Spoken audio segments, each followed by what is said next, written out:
Hi, my name is Miss Brandy Robinson, and I am a math teacher here at Graduation Alliance. And today I want to talk to you a little bit about the coronavirus and the math that's going on behind the scenes. Because what you're seeing every time you watch a press conference, read a news article, or even see things on social media from your local governments, there's actually math happening behind all of those decisions that are being made and all of the projections that are talking about number of ventilators and people who are infected and whatnot. So we're going to take a little look at how that math is actually things that you get in your early high school years and even some of your middle school years. So the first thing I want to talk about is this type of graph. If you look at this graph, it may not be the traditional graph you're used to seeing where there's a line or a letter U with arrows on it. This is a different kind of graph that's used when we're doing data sets. So this is called a scatter plot because you plot scattered points. So what it is each point on this plot corresponds to a data item. So for instance, here I have diameter horizontally and height. So I have something of a diameter really, really small and a height below 2.4. So what I'm doing with the scatter plot is we take all those data values and we just put a point. And then we can look at the plot, and here I can see that this data, it looks like I could kind of draw a line straight through the middle of that data because it's clustering together very closely. And so that tells us that there is some kind of relationship between the data because it's very closely clustered around a central line or a shape. Now, in this day and time when you're seeing all this information coming about from the press conferences, you might have caught on to the term exponential growth. So let's talk a little bit about what that means, but we need to put it in context with some other knowledge that we have. So the red line here represents a regular line, and the graph of a regular line is very predictable because it has a constant rate. So if I do 50x, that means that I have 1, 50, 2, 100, 3, 150, and the line keeps progressing by adding 50 every time. Now that is a very consistent and kind of flat growth. Look at that line. It's kind of low and almost kind of flat. Then we have things like f of x cubed. And if I look at x cubed, as I plug in those numbers, they're going to get larger and larger because 2 cubed is 8, 3 cubed is 27, and look at what happens. So for a little while, the red line is growing fastest because it's on top. But look at what happens right here. That blue line kind of takes off. And so the further I get on that horizontal axis, the larger those numbers get. So when I'm talking about growth, this x cubed grows faster than a linear line. Exponential growth is the fastest type of growth there is. So an exponential function is where you have a base number and then you have that number raised to an exponent. So look what happens with exponential growth. We kind of had this flat. It's almost exactly on the axis. So it kind of starts out slow. See that? It's below both lines. It's pretty slow, but look what happens once it hits that blue line. It goes up really fast. And that's because a trait of exponential growth is that things are going to start doubling. And at first, if I'm doubling something like 50 cents, that's $1. But then I double $1, that's $2, $4, $8. And so the further you get, the quicker it's going to increase and grow by. So when we're talking about exponential growth, it would be fantastic if that was my bank account. But when we're talking about people that are infected with this virus, we don't want to see exponential growth. We want to see something that's more flat, like a line. So when we're saying flatten the curve, we're saying take this curve that takes off like a rocket right here and maybe flatten it out like this blue curve, because that blue curve is not going to grow as quickly, so we're not going to run out of resources as quickly.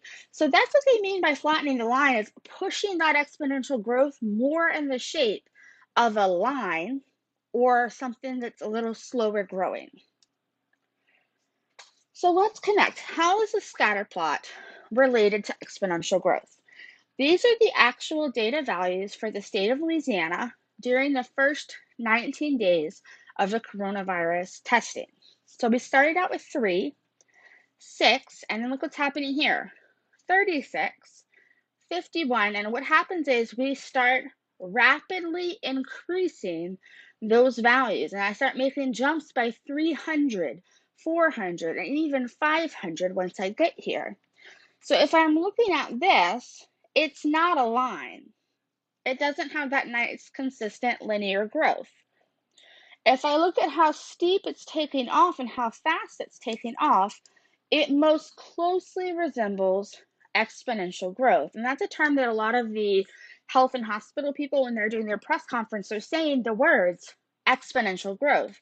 Well, it's hard if you don't know what that is to really get it. When they're saying that, they're talking about the rapid rate that that scatter plot of data is increasing at.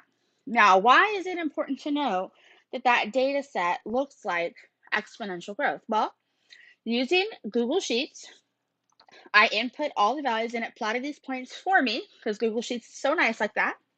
Then I told Google Sheets, I said, I want you to come up with an equation that can describe these points as best as possible. So if you'll notice this curve, it doesn't have all the dots directly on the curve. That's because it's called the curve of best fit.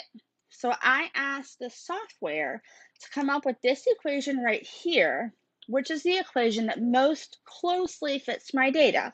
Why is that important? Because we know functions from our algebra courses have an input and an output.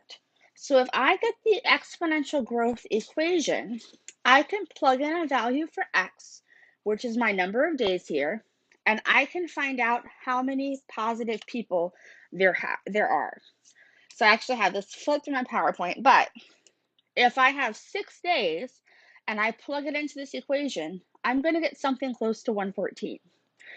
And what is important about that is when your politicians are making decisions, they are looking at projections. So all those numbers you keep seeing about how New York is going to hit 50,000 people or this Italy is going to hit this number, those are being found from this analysis.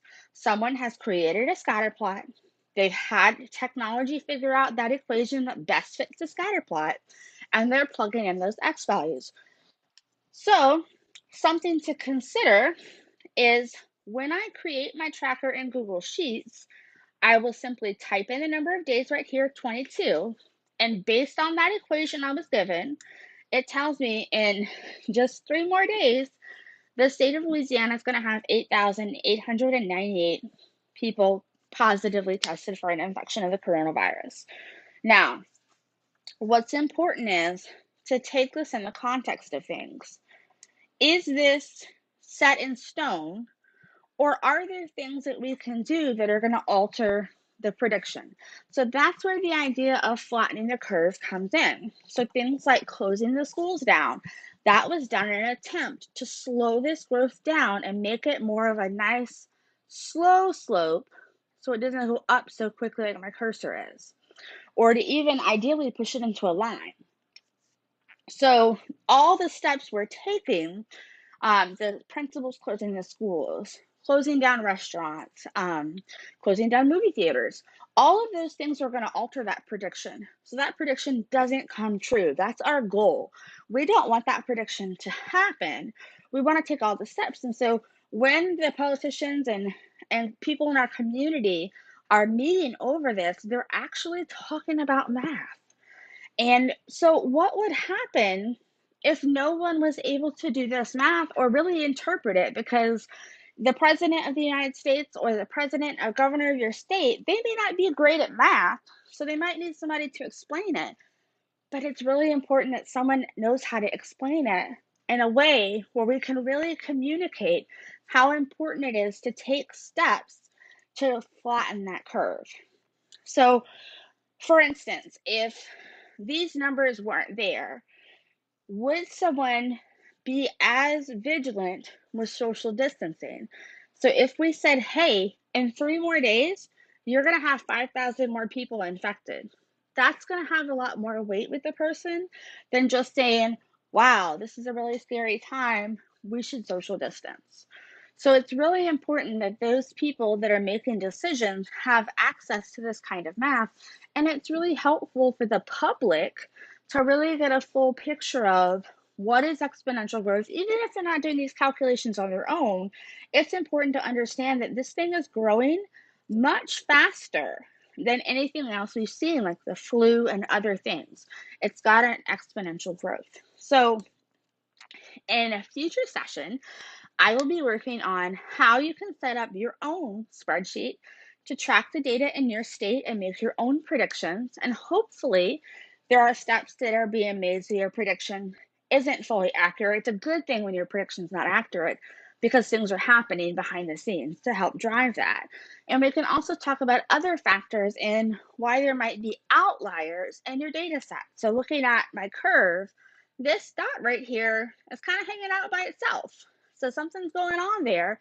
And so we'll talk about what's going to cause those outlier behaviors and really dig into how else can we interpret the growth of this and what other important takeaways are there for us as a community to really be able to educate those around us and explain to them that this isn't just a linear situation. It's not like an hourly wage where it's going to increase or decrease by a very nominal amount.